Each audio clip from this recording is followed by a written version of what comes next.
Bueno, porque los acontecimientos mundiales lo ameritan, acá va esta super columna, Planeta Giussani, desde Italia para todos ustedes. Una experiencia única. El planeta Giussani.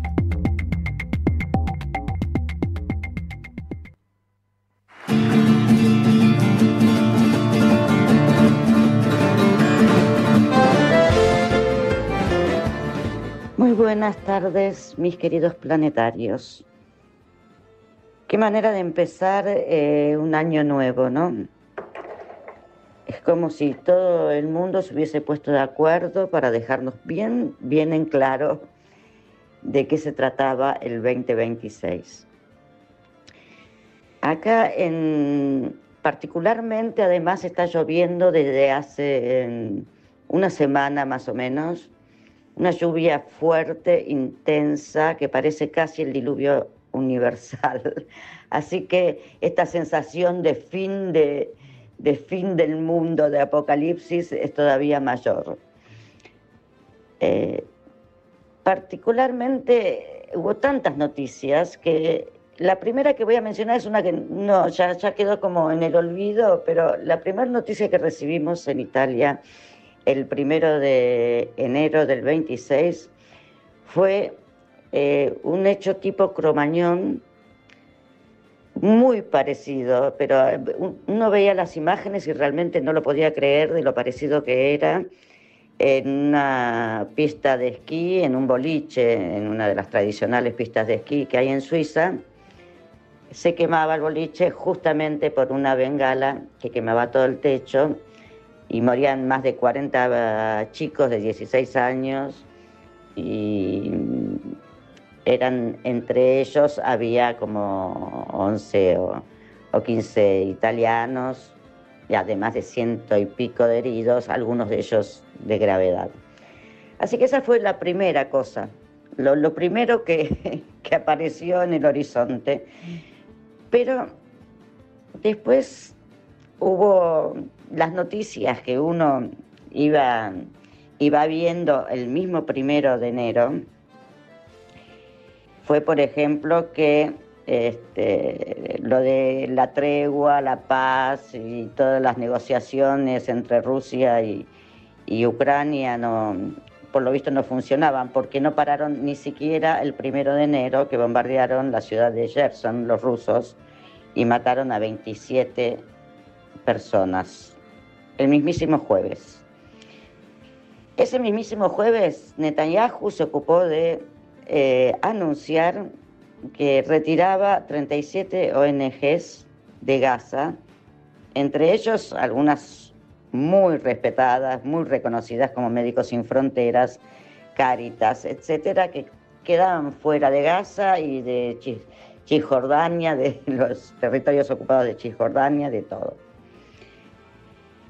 Esto era el 1 de enero, hasta que llegó el 3 de enero, donde nos despertamos ese sábado con las imágenes de bombardeo en Caracas, que por supuesto imagino que todos creímos al principio que era fake, que eso no podía estar pasando, y sin embargo estaba pasando. Dicen que él quería hacerlo el 1 de enero, pero había tenido algunos problemitas Trump con el clima, quizás. Entonces se postergó hasta el 3.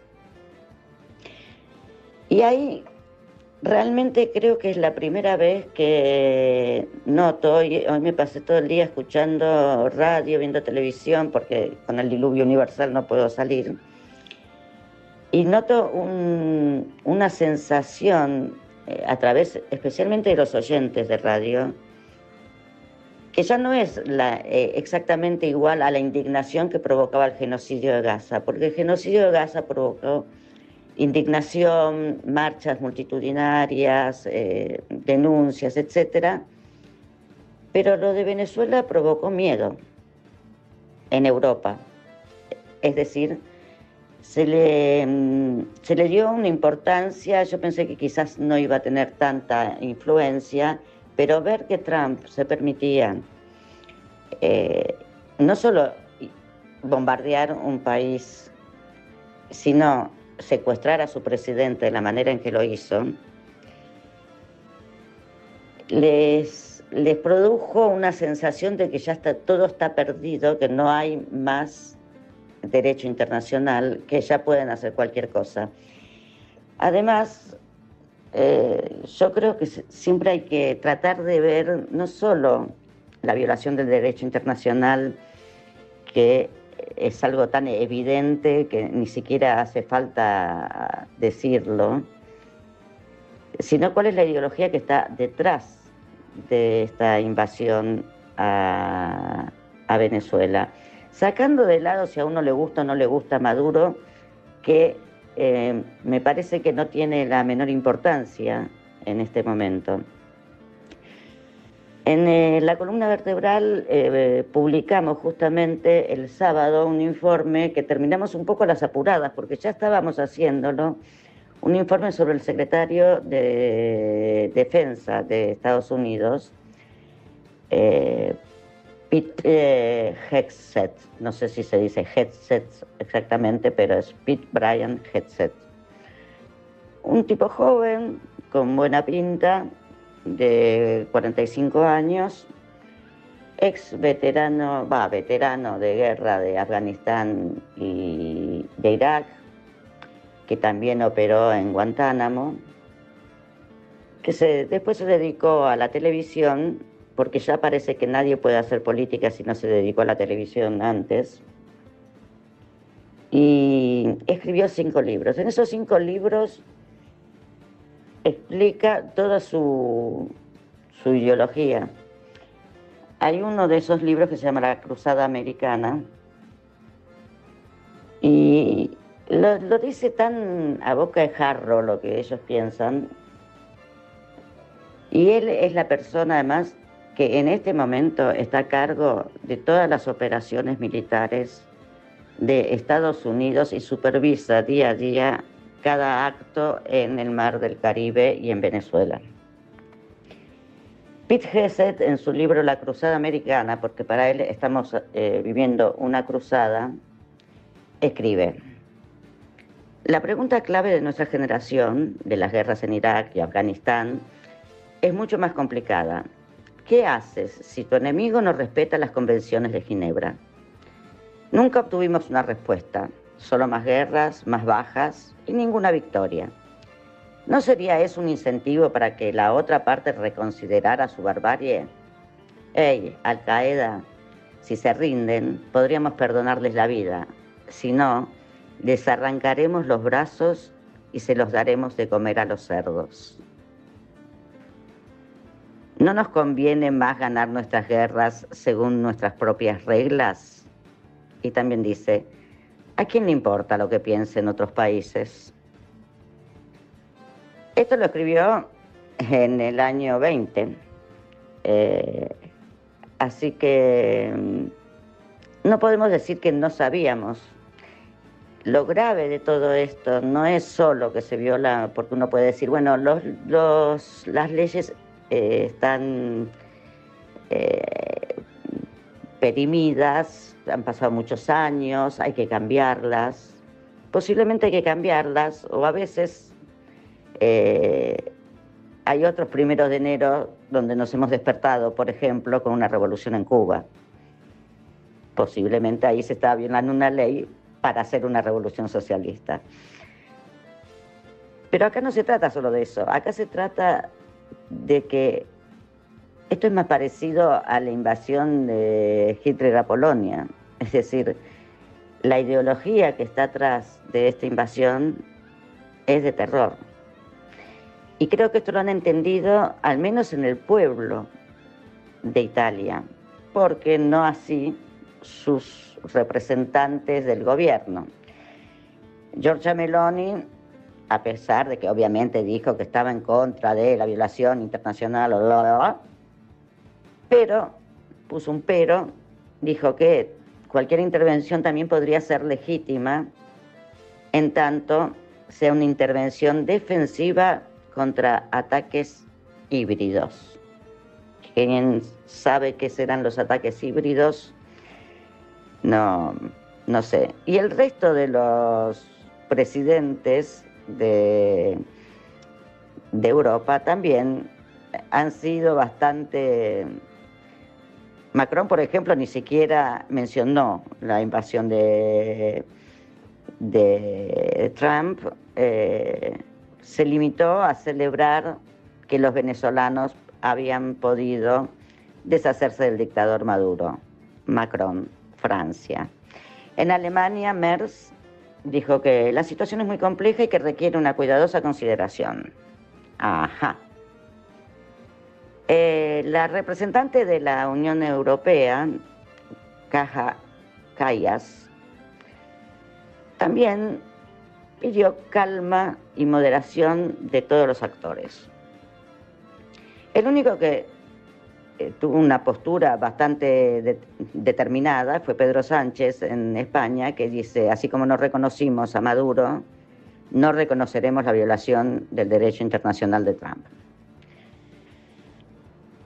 Orbán de Hungría siempre da la nota, y bien, él no tiene pelos en la lengua y dijo que la operación de Trump había sido brillante. Así estamos, así iniciamos el 2026.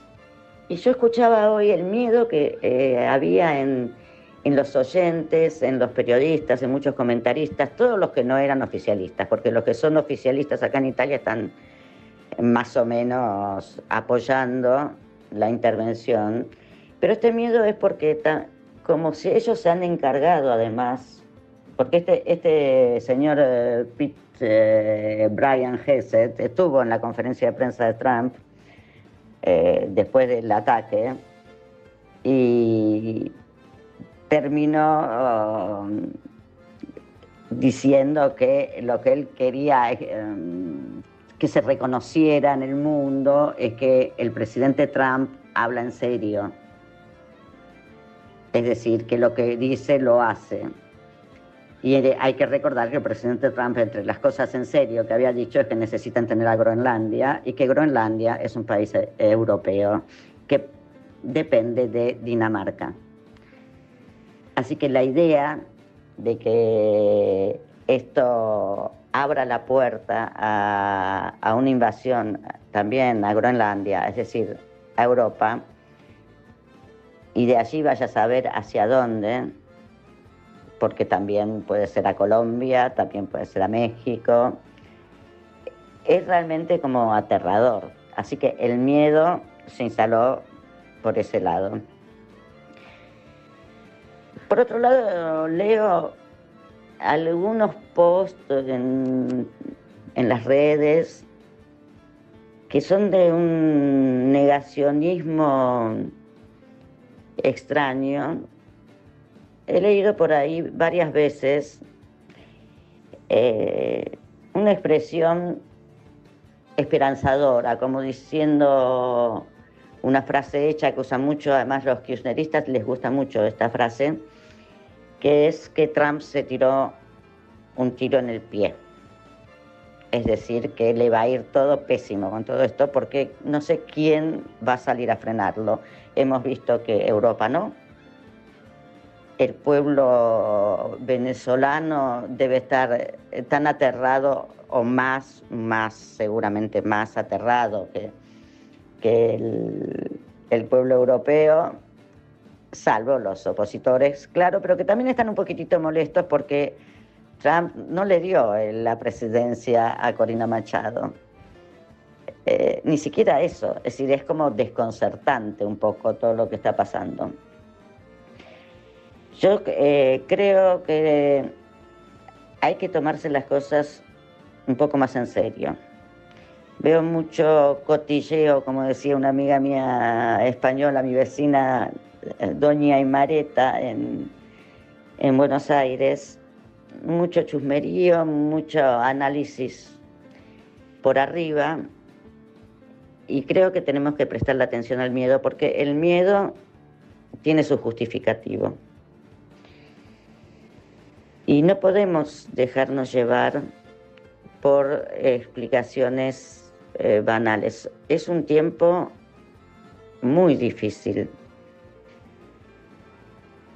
Y Y cuando empieza a pasar estos tiempos difíciles en que el mundo no tiene reglas, en que los países no tienen leyes, en que la democracia ha demostrado que no da de comer, ni cura, ni tantas otras cosas, cuando todo parece caerse, es cuando de alguna forma tenemos que poner la fuerza en levantarlo.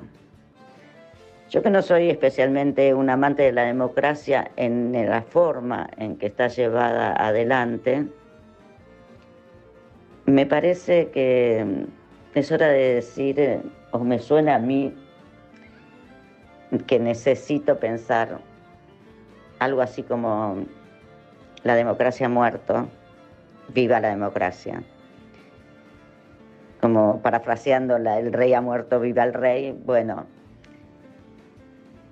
creo que en este momento no podemos mirar para otro lado. En fin, veremos qué pasa. Esperemos que... Lo veo todo muy difícil con los representantes políticos que existen, sobre todo en Europa, porque en América Latina no creo que exista la fuerza de ningún país como para oponerse. Y por otro lado, si uno tampoco quiere la participación de Rusia o de China, de las otras potencias, para que esto termine siendo un bolonqui internacional que incluya misiles nucleares. Así que no está muy fácil la cosa. Yo creo que como la única esperanza quizás es el pueblo mismo norteamericano, que está también muy preocupado porque Trump está haciendo un gobierno espantoso. Y además no le gusta que los estén metiendo en todas estas guerras. Esperemos que por ese lado se pueda conseguir algo, que el pueblo norteamericano se levante de algún modo.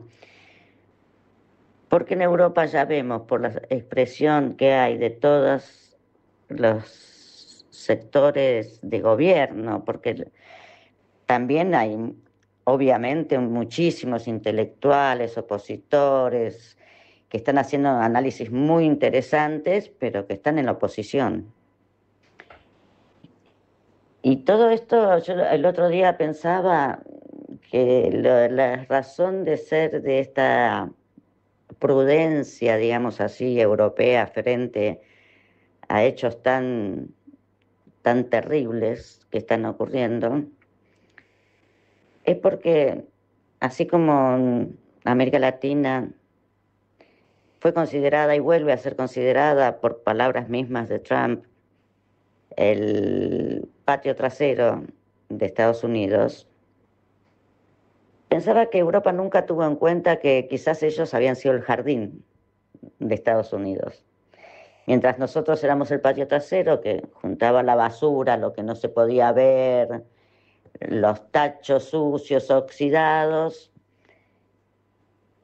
en Europa eran el jardín florido, pero la casa era de Estados Unidos. Y ellos creían que estaban hablando en paridad de condiciones, porque ambos habían sido colonialistas, porque ambos sabían lo que era tener países subyugados. Y como Europa es Europa y que ha tenido imperios hace 2000 años, creyeron que tenían el derecho de ser escuchados especialmente. Y ahora no. Ahora resulta que el jardín está empezando a ser pisoteado también. Porque no, si quieren que les diga una última cita, que pueden leer todo esto en una nota, les digo, en la columna vertebral, pero este señor, secretario de Defensa de Estados Unidos, también publicó en ese mismo libro, La Cruzada Americana, que los miembros de la OTAN eran obsoletos, superados en armamento, invadidos e impotentes. ¿Por qué, dice él, por qué debería Estados Unidos ser el número de contacto de emergencia europeo, tal como fue todo el siglo pasado? Y escuchar a naciones moralistas e impotentes que nos piden que respetemos acuerdos de defensa obsoletos y unilaterales que ya no cumplen. Quizás si los países de la OTAN realmente aportaran, esto lo dice el secretario de Defensa de Estados Unidos, quizás si los países de la OTAN realmente aportaran para su propia defensa, pero no lo hacen, simplemente se quejan de las reglas mientras desmantelan sus ejércitos y le gritan a Estados Unidos pidiendo ayuda. La OTAN no es una alianza, es un acuerdo de defensa para Europa pagado y suscrito por Estados Unidos. Esto dice en el año 2020 el secretario de Defensa de Estados Unidos. Ustedes discúlpenme si me alargué un poquito, pero como comprenderán son muchas cosas de las que hay que hablar. Europa tiene que rever su posición y comprender que ahora el riesgo no es solo para el patio trasero, también es para el jardín de enfrente. La democracia ha muerto, viva la democracia. Estás escuchando La Columna Vertebral, Historias de Trabajadores. Un programa con clase.